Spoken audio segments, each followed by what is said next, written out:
Yo, everyone knows Darth microtransactions, and he has a very interesting take on Diablo 4.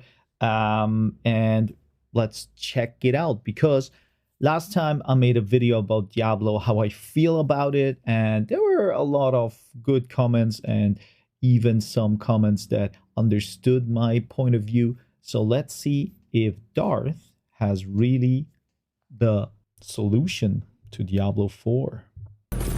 Wake the fuck up, samurai.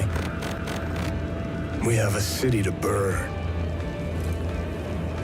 Diablo 4 is at a critical point in its development. There is no secret that since the launch of the game in June, Diablo 4 has had a roller coaster of a reception. In fact, I think it looks something like this. The game originally came out to reception that was fairly high until it dawned upon everyone, myself included, that there is core fundamental parts of the game that are not fully realized. For instance, itemization would be one of these. We also had a lack of an in-game loop that was very exciting. So the reception started to go downhill until it hit a point right here where they decided to, in pre-season 1, nerf everyone's power that was very poorly received. This made players feel not only like there's a lack of things to do, but when they logged into their completed characters, they felt even worse than they did the day before. This plummeted. I wouldn't say I'm a hardcore Diablo gamer, and I would say the first downwards direction, I would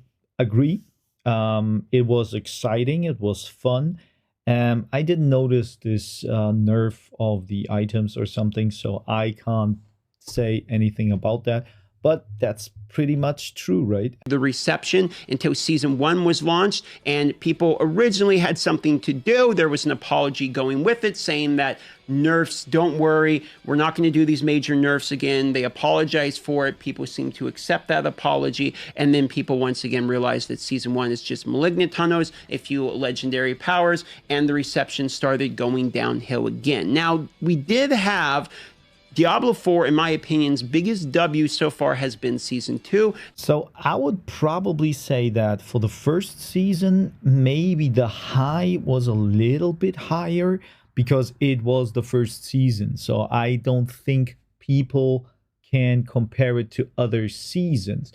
That's why I guess the second part of it makes more sense, that season 2 was more likely better received, and that's why the high up. I wouldn't say that season 1 was too bad because people can't compare and know what is bad in Diablo terms, right? That is what this is right here, where they had a good season. Not only did they add into season 2 things to do, so we had like the Blood Tide, which was a good leveling experience, actually brought players together in a Blood Tide, had decent loot associated with the Blood Tide, but you also had powers that came, like a seasonal mechanic, which the vampire powers were very well received. You got sort of that power fantasy back that we had lost with the pre-season nerfs here. So people started to feel strong again. And on top of it, they added new bosses into the game. You had Uber Durio, which was fun to farm because now Ubers are an option. But then people realized, wait a minute, Uber Durio actually isn't fun to farm. The in-game loop here is just farming materials and things like Hell Tides, which was another poor reception in terms of, okay, you get to the in-game, and now the in-game loop is farming materials to be gate kept by those materials in order to do the boss. So we had an initial spike of this is fun, and then the in-game loop started to get boring again as people got pigeonholed into just farming. And then we had the release of season 3, which was probably the most poor reception of any update we had seen in Diablo 4 to this point, and that was by the same team that had made season 1. They actually have teams that leapfrog each other, so season 1 makes 1, 3, 5, etc. And the team that made season 2 is making 4, 6, 8, etc. So now we know which team gets fired, huh? No, just kidding. But yeah, it's kind of, I have to say, the fundamental point is that he said before, and that's the biggest thing, I guess. Every one of us probably enjoys the leveling process of each season, because you can start a new character, you can try something out, you can go hardcore. But yeah, when you reach like between, I would say, level 60 and 80, somewhere between that. When you reach that point, you basically notice that the end game is boring, and they have to fix that. Like, end game or the leveling experience doesn't feel rewarding, but we know that, right? So season 3 had some poor reception, and they realized that they needed to change things based upon the feedback. They added some changes to the patch in terms of rewards and the mechanics of the vaults, and they changed the pet up a little bit. This seemed to be better, well received, and then Gauntlet at least gave you something to do and sort of flatlined it. Now you're going to look at this and think, okay, what is this giant spike up in terms of reception and goodwill by the players? Well, this is the potential. We are currently right here, ladies and gentlemen, in the timeline. This is where we are right now. And that is because they have announced that the most requested change in all of Diablo 4 is about to be revealed. If you look here, it says, tune into our next campfire chat, the public test realm revealed. This is March 20th at 11 a.m. Pacific. All of the major dudes from the campfire chats are going to be there in order to detail the massive itemization changes coming to season 4. They will. I'm pretty curious because, I didn't play it too hardcore to say how the changes should be of the itemization. I noticed that, there is a lot of, like, on the surface level for casual gamer like me, that is a little bit annoying, like, I don't know, having resistances on something that you don't want to have, but you found the best part or something like that. So I'm curious.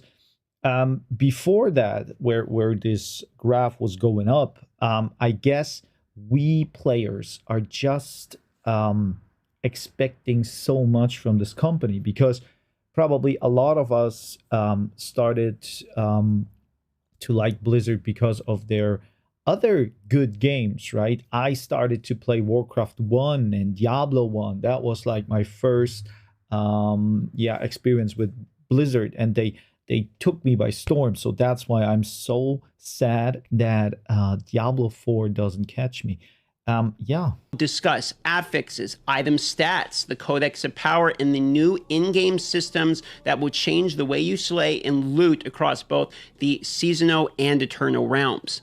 Itemization and in-game have easily been the two most, I would say, controversial, but really everyone agrees. It's the most discussed point in the game at the moment. There's the meme of damage on Tuesdays because the affixes don't feel good to acquire. It's an ARPG in which the loot that you get never actually makes you excited. And because they were able to salvage... And I have to say, I don't like those high numbers. Like, high numbers are... I don't know, like inflation. You feel strong, but it doesn't matter. I think, like, when they would reduce the numbers and you hit someone for 20 damage and the crit is like 50, let's say, that is something that feels better. Or maybe like up to 500 or 1,000, but not like over 1,000. That's too much of a power fantasy, that too many numbers on the screen, too high. I don't know. That's just my opinion. This season 3, after the very harsh feedback came in quickly all over the place, they have now decided that what they're also going to be doing is putting these changes onto a public test realm. They're going to discuss how to access our first public test realm in Diablo 4, available to PC Battle.net users. This PTR allows you to get your first taste of the changes coming to season 4. We'll listen closely to your feedback to make adjustments before the season arrives for all. They're basically doing this to avoid another season 3 fiasco of horrible negativity coming out from the beginning, because it was a pretty negative launch. In order to make the game better, they're just going to have us look at it, see if there's feedback that needs to be sent, etc., before the season even launches.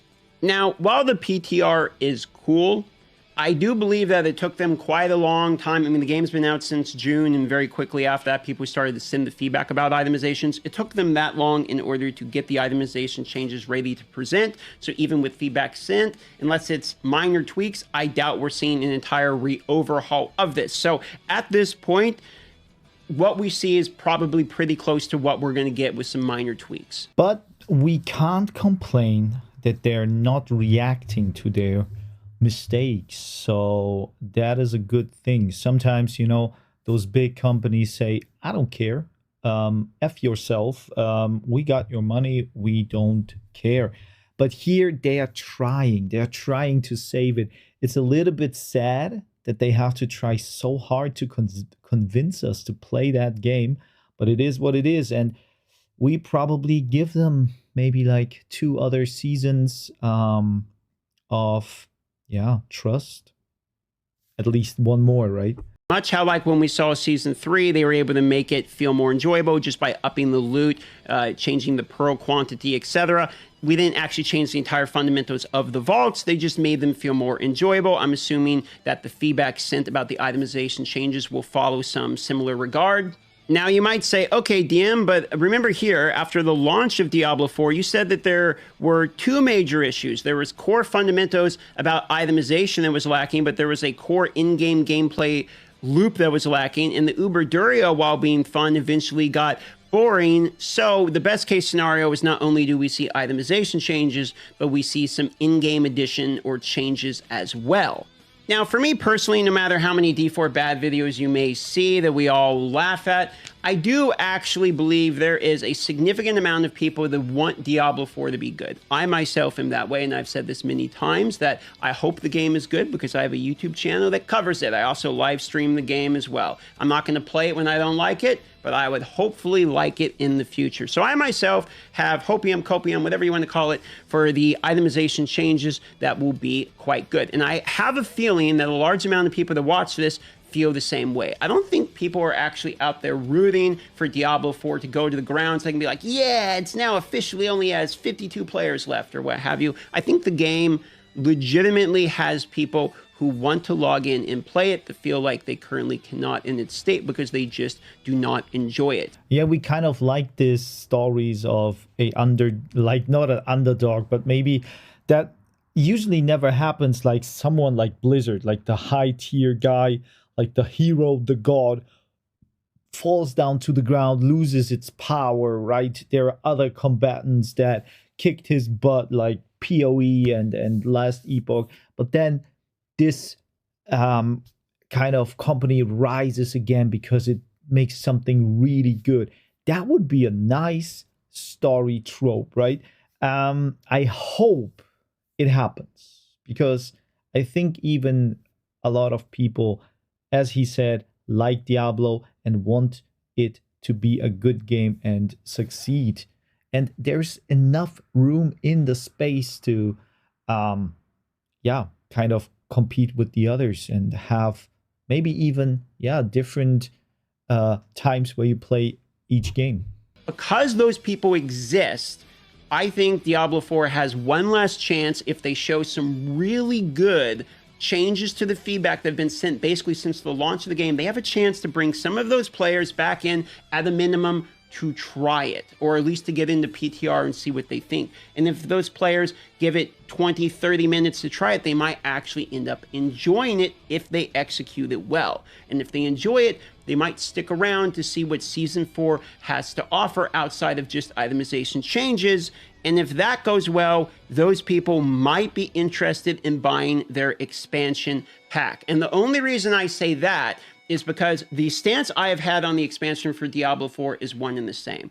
I'm not willing to give more money to a product that I feel the core fundamental product is flawed. I'm not going to buy a turbo kit for a car that has an engine that already has problems with it. So they need to fix the core fundamentals of the game first. This has always been my opinion. And if they do so, they might bring enough goodwill back from the players to look into their expansion. So not only is it good for the players and in their best interest for them to actually have itemization and in-game changes to be good coming into this PTR, but it's also in Blizzard's best interest to fix the core fundamentals of the original game if they expect the consumer base to be willing to hand them even more money on a product that has problems. But, and that's also very true, we as players have to be very neutral about the next kind of like the next point where they try to make the game better. Because usually, the game was bad, we have negativity towards it, and then there is something maybe positive, but we still bash on it, and that has to be a little bit changed. Give it a little bit more time. Don't expect like it changes from dirt to gold immediately. That doesn't happen, but maybe there are some steps to it, and we have to let them make this evolution kind of, right? But of course, if the first step is already fall down, then it's gone. So honestly, I believe this campfire chat right here is the most important bit of Diablo information that we will be receiving since the launch of the game. I think this is more important than the BlizzCon announcements where they talked about the Gauntlet leaderboard. I think it's more important than the little art they're doing for the leaderboards, any of the other type of stuff. This is easily the biggest change or announcement since the launch of the game, because it's not only going to show what's coming to the game, but it's going to show if players can have hope in the game's development. If the itemization releases are very poor, people are just going to lose faith entirely and no longer even care about the game. But if people log in and look at it and think, oh wow, I'm actually surprised at what they were able to accomplish, maybe they're going to be able to salvage this game after all, then that would be quite important.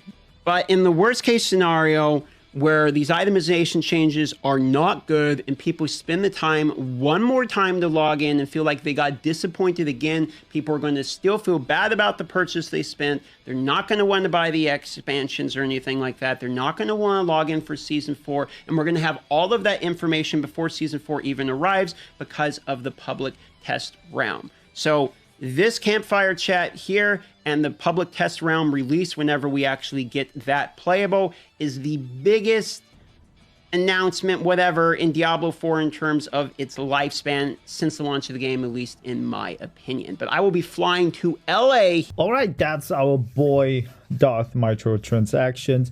He made some good points here. I have to say, maybe the best thing on the campfire would be when they announce a Diablo MMORPG like World of Warcraft, World of Diablo. I'm still waiting for it.